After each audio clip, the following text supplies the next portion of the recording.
Hey, good evening, and welcome back to Everyday Talk 24/7. It's Tuesday, July 16th. See, you've got some cows in the background here. Again, such a privilege to be with you.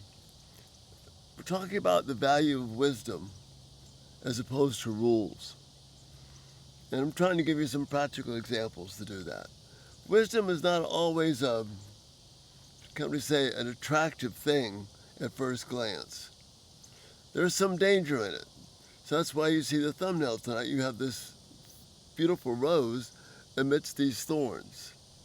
And wisdom is like a rose. It's beautiful, it's precious, but there are thorns all around. Because wisdom is not the way our flesh wants to work. It's not the way the world works. It's certainly not the way the devil works. But wisdom is the most powerful tool that God uses. Wisdom, God constructed the universe. God constructs the beautiful, most delicate flower from wisdom. So wisdom is going to be a little bit counterintuitive for us. But we make up our own rules that are made up by men, which is what Isaiah warns us against, and we follow them as if they're scripture. For example, Jesus makes reference in Sermon on the Mount. You've heard it said, love those who love you. Be kind to those who be kind to you. That's the common sense of our world, of our age. That's what we all think. Somebody's nice to me, I'll be nice to them. God has a different perspective. But if we follow that rule, love those who love you, be nice to those who are nice to you, watch out, love the ones who scratch your back so you can scratch theirs. Listen to what is said here. Proverbs 27, verses 5 and 6. Better is open rebuke than hidden love. And then the corollary to it, the kisses of an enemy may be profuse, but faithful are the wounds of a friend. You see, if we don't value a rebuke, if we don't value a friend coming to us and telling us where we're off,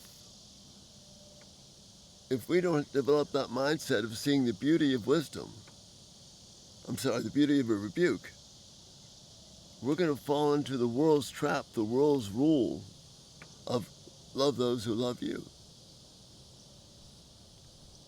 Your kindest friend is the one who will tell you the truth about yourself. So it's better to have someone to speak openly of you about something you need than hide it, than hide love. The kisses of an enemy may be profuse, but faithful are the wounds of a friend. A little bit earlier in Proverbs, in chapter 15, we get a reason why it's a valuable thing to love those rebukes of a friend. Notice what it says here in chapter 15, verse 30. He who listens to a life-giving rebuke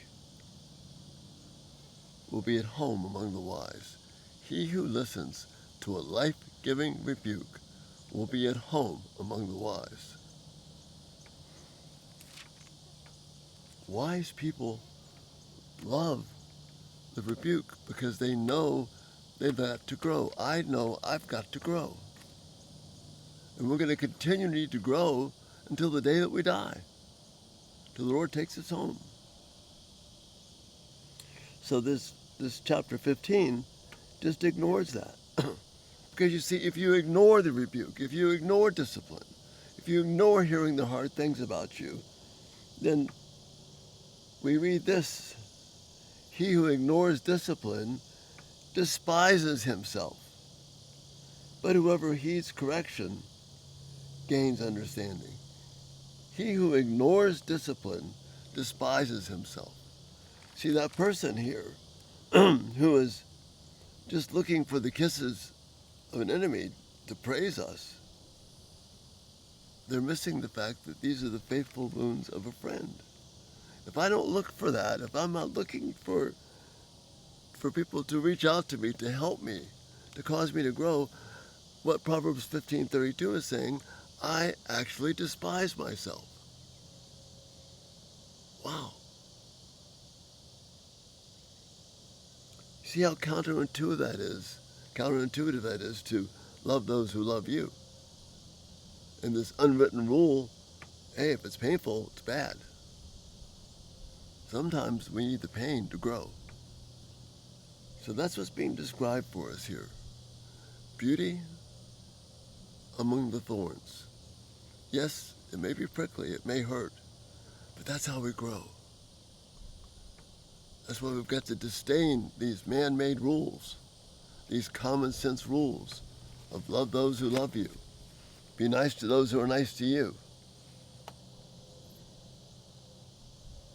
Protect yourself at all costs. We've got to open ourselves up so that we welcome the rebuke of a friend, because it's life-giving, because that moves us towards what it means to be with God's people, to be wise, to grow. So we think we don't want to be rebuked because it's going to hurt us. And I think too much of myself to let this happen. The exact opposite is true. If you despise that rebuke, if you despise discipline, you actually despise yourself. So look for the beauty among the thorns. Don't run from the rebukes. Learn from them. Be wise. That's not being a pushover. That's not letting people take advantage of you. That's growing in this world because God is behind all of it. And that's the thought for this night. Look for that beauty among the thorns of life and cherish those rebukes. Thanks for being here, and Lord willing, we'll talk to you tomorrow. You have a great night. Bye-bye.